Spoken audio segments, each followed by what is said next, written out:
Hello, my dear friends. Assalamu alaikum. Welcome to ICC Imran Coaching Classes. Test number 151, Class 7 Mathematics, important for all kind of students. So, question number 1 is 15 upon 2. ये कौन सा number है? Natural है, integer है, rational है और prime number है. So 15 divided by 2 is a rational number. अब ये नेचुरल नंबर कौन से होते हैं? इंटीजर में आपको थोड़ा बता देता हूँ. देखें कि नेचुरल नंबर यानी कि जो 1 से स्टार्ट हों, 1 2 3 4, उसके बाद होल नंबर्स जो कि 0 1 2 3 4, और उसके बाद हैं इंटीजर्स को हम z से डिनोट करते हैं इंटीजर. सो देखें इसमें क्या होते हैं, 0 plus minus 1 plus minus 2 plus minus 3 and up to so on, यानी प्लस का भी 1 माइनस का भी 1 प्लस का भी 2 माइनस का भी 2. सो इसी तरह से अगर z प्लस होगा इसका मतलब है कि पॉजिटिव इंटीजर्स हम लिखेंगे. अगर z नेगेटिव होगा इसका मतलब कि हम माइनस वाले इंटीजर्स लिखेंगे. ये इनफाइनाइट सेट्स होते हैं. उसके बाद है प्राइम नंबर्स. प्राइम नंबर कौन से होते हैं? प्राइम नंबर्स वो होते हैं जिनके सिर्फ 2 फैक्टर्स हों, जिनके ओनली 2 फैक्टर्स हों. और प्राइम नंबर में मैं आपको बता दूं कि 2 एक ओनली वाहिद नंबर है जो कि इवन है, बाकी सब इसमें ऐड होते हैं. सो ये हैं प्राइम. उसके बाद होते हैं कंपोजिट नंबर्स. कंपोजिट नंबर कौन से होते हैं? देखें कंपोजिट नंबर्स होते हैं जिन पे 2 से ज़्यादा जिनमें टेबल लगे, जैसे कि 4 है, 6 है, 8 है, 9 10 12 14 15 16 एंड सो ऑन. जिन पे 2 से ज़्यादा टेबल लगे, जिनके फैक्टर्स 2 से ज़्यादा हों, वो कंपोजिट नंबर्स होते हैं. सो नेचुरल नंबर इंटीजर्स में भी मौजूद हैं. सो जो नेचुरल है वो इंटीजर भी है, जो होल है वो भी इंटीजर भी है. सो इस लिहाज से ये नंबर आप कुछ याद कर लें. 15/2 जो है ये रेशनल है. रेशनल और इरेशनल इनकी मैं अलग वीडियो बना के एक रख दूंगा. सो इसके बाद 6 इज़ अ डैश नंबर. 6 अब नेचुरल भी है, इंटीजर भी है, रेशनल भी है. सो यहाँ पे all of these. Next question is subtract 2/3 from 5/3. अब ये सब्ट्रैक्ट करना है इसमें से फ्रॉम 5/3. सो फ्रॉम 5/3 पहले और सब्ट्रैक्ट जो करना है वो लिखेंगे यहाँ पे. डिनोमिनेटर सेम है, सो एलसीएम सेम. 5 माइनस 2 करेंगे, so 3/3 is equal to 1. So B book is 1. Next simplify. अब ये है सिंप्लीफाई. देखें 1/2 प्लस 3/4 प्लस 5/6. पहले तो हम एलसीएम निकालें. एलसीएम इनकी होगी 12 के से 2 4 6 स्मॉलेस्ट टेबल 2 की 1 टाइम 2 टाइम 3 टाइम 1 टाइम. अब यहाँ पे ये 1 time. So 2 to the 4 4 to the 12. ऐसे हम एलसीएम निकालते हैं. यहाँ पे हम रखेंगे 12. अब देखेंगे 2 की टेबल 12 पे कितनी बार लगती है. 6 टाइम्स 6 को करेंगे इससे मल्टीप्लाई, 6 into 1. सो प्लस 4 की टेबल 12 पे 3 टाइम्स 3 को 3 से मल्टीप्लाई करेंगे, प्लस 6 की टेबल 12 पे 2 टाइम्स 2 को 5 से मल्टीप्लाई करेंगे. इसी तरह नेक्स्ट ये हो गया 6, ये हो गया 9, ये हो गया 10. अब ये बनते हैं 25/12. सो अब पेपर में देखेंगे 25/12 है ऑप्शन में. सो ऑप्शन ए मौजूद है 25/12.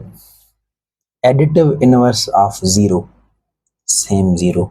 Additive inverse of 5 -5. Additive inverse क्या होता है अब ये सीखेंगे. देखें कि एडिटिव इनवर्स एक होता है एडिटिव इनवर्स और दूसरा होता है मल्टीप्लिकेटिव इनवर्स. मल्टीप्लिकेटिव इनवर्स ये रेसिप्रोकल भी होता है, सेम रेसिप्रोकल. सो अब देखें एडिटिव इनवर्स अगर 5 है तो उसका -5, यानी कि निशानी चेंज करनी है। 6 है 6, -7 है तो +7, 5/2 है सो -5/2, यानी कि यहाँ हमने सिंबल चेंज की। अगर मल्टीपल इनवर्स की बात करें, अगर 2/3 है तो अब सिंबल चेंज नहीं होगा, 3/2 डिनोमिनेटर जो है न्यूमरेटर की जगह ले जाएगा। 6 1/6, क्योंकि अपान में 1 तो है। 1/7 सो 7/1, यहाँ पे निशानी चेंज नहीं होगी। अगर होगा -3/2 सो होगा -2/3, यहाँ पे जो है माइनस से माइनस रहेगी। सो एडिटिव इनवर्स में हम सिंबल चेंज करते हैं, मल्टीपल इनवर्स में नहीं। 3/4 का होगा 4/3, so option A 4/3। Reciprocal of 6 is 1/6। Multiple inverse of 5/2 is 2/5। Multiple inverse में साइन चेंज नहीं होगी, एडिटिव इनवर्स में साइन चेंज होगी बस। उसके बाद क्वेश्चन नंबर 10 है, कन्वर्ट 0.06 इनटू रेशनल। ये डेसिमल नंबर है, रेशनल में कन्वर्ट करना है। अब देखें, नंबर है हमारे पास 0.06। देखें 0.06। अब आप एक बात ध्यान से देखें कि डेसिमल से आगे 2 डिजिट्स हैं, सो हम क्या करेंगे, 6 लिखेंगे, ये डेसिमल यहाँ पे ले आएंगे, अपान में लिखेंगे 100, 2 zeros, फिर 3 2 की टेबल और यहाँ पे 50 टाइम्स, तो 3/50। ये मैं आपको थोड़ा और भी बता दूं, अगर लेट सपोज 0.6 होता सो हम 1 टाइम डेसिमल लेके आते, अपान में 10 लिखते, ठीक है, फिर 3/5। और अगर हमारे पास 0.006 होता, अब 3 टाइम्स डेसिमल पार करनी थी, 6/1000 लिखते। जितनी बार भी डेसिमल राइट साइड लेके आएंगे, नीचे उतने जीरोस हमें देने पड़ेंगे। उसके बाद 2/5। 2/5 का मतलब होता है कि 2 को आपस में 5 टाइम्स मल्टीप्लाई करें। 4 4 8, 8 to the 16, 16 को 2 से मल्टीप्लाई करें तो 32। 2/-3, सो इसको हम डिनोमिनेटर में लेके जाएंगे, ये पॉजिटिव हो जाएगा, यानी 2 into 4 1/8। इसी तरह ये सॉल्व होगा। नेक्स्ट है, देखें इसको हम किस तरह सॉल्व करेंगे। इसमें दोनों साइड्स हमें बेस सेम करना होगा। यहाँ पे भी ये मैं लिख सकता हूँ 3 into 3, ये हो जाएगा 3 स्क्वायर। ये देखें बेस सेम हो गए, x इसके बराबर हो जाएगा जो पावर में है। When bases are same, powers are equal, indices are equal, so x is equal to 2। 3 का स्क्वायर करेंगे तो 9 आएगा। ये देखिए यहाँ पे बेस सेम है, जब बेस सेम हो सो आप पावर ऐड कर लें, 4 और 5 9, सो 3/9 इज करेक्ट आंसर। जब बेस सेम है तो ये ऐड या सब्ट्रैक्ट कर सकते हैं, 5 - 4 1, सो 3/1 और 3। Next question -8। अब यहाँ पे नंबर माइनस है लेकिन आड है पावर, जब आड पावर होगा तो आंसर नेगेटिव में आएगा, माइनस में आएगा। लेकिन अगर इवन है, यहाँ पे माइनस हो, चाहे कौन सा भी नंबर माइनस में है सो पॉजिटिव। इवन होगा तो पॉजिटिव आएगा, आड में होगा तो नेगेटिव आएगा। क्योंकि मैं एक एग्जांपल से आपको बता देता हूँ, जैसे let suppose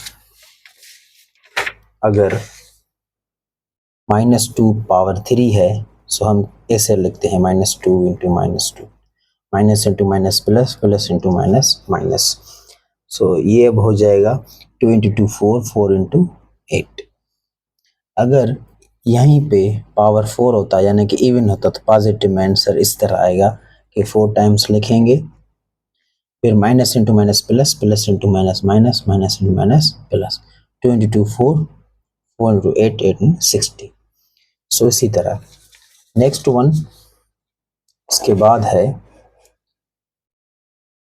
question number 18, 3/2 power -2। अब यहाँ पे देखें आप, ये प्रॉब्लम नंबर लास्ट जो है इसमें आप ये ऐसे लिखा हुआ है -2। आप इसको इसी तरह भी लिख सकते हैं, दोनों को अलग पावर दें। अब ये पॉजिटिव होने के लिए ऊपर चला जाएगा, ये आ जाएगा डिनोमिनेटर में। सो 2 into 2 4, 3 into 3 9, so 4 divided by 9 is a right answer. अगर ये इस तरह होता कि 3/2 होल स्क्वायर, सो इसका सेपरेट स्क्वायर निकाल दे, इसका सेपरेट, लेकिन यहाँ पे पावर माइनस में है। सो होप कि आपको ये पेपर समझ में आया होगा। बहुत ही इंपॉर्टेंट प्रॉब्लम थे, आपके इंशाल्लाह काम आएंगे। ऐसी मज़ीद वीडियोस के लिए हमारा यूट्यूब चैनल सब्सक्राइब करें और वीडियो को एंड तक देखा करें, ताकि हम भी आपको कोई प्रॉब्लम दें और आप कमेंट में आंसर दें। अब आपके लिए एक क्वेश्चन है। क्वेश्चन आपके लिए ये है कि अगर 3 को पावर x है और यहाँ पे इक्वल है 1, सो यहाँ पे अब आपको x की वैल्यू फाइंड करनी है। अब मैं क्वेश्चन पेपर सॉल्व करके कभी कभी बीच में भी कोई क्वेश्चन सॉल्व नहीं करूँगा, आपको मैं होमवर्क दे दूंगा या यहीं पे कहूँगा कि लेट्स सपोज ये प्रॉब्लम है, आप कमेंट में बता दें। इससे क्या होगा कि आपकी भी हेल्प हो जाएगी। देखें आप कर सकते हैं कि नहीं, फिर मैं आपको सॉल्यूशन करके दूंगा। अब ये प्रॉब्लम आप कमेंट में इसका आंसर बताएं। 3 power x = 1, x की वैल्यू यहाँ पे क्या होगी। Very much.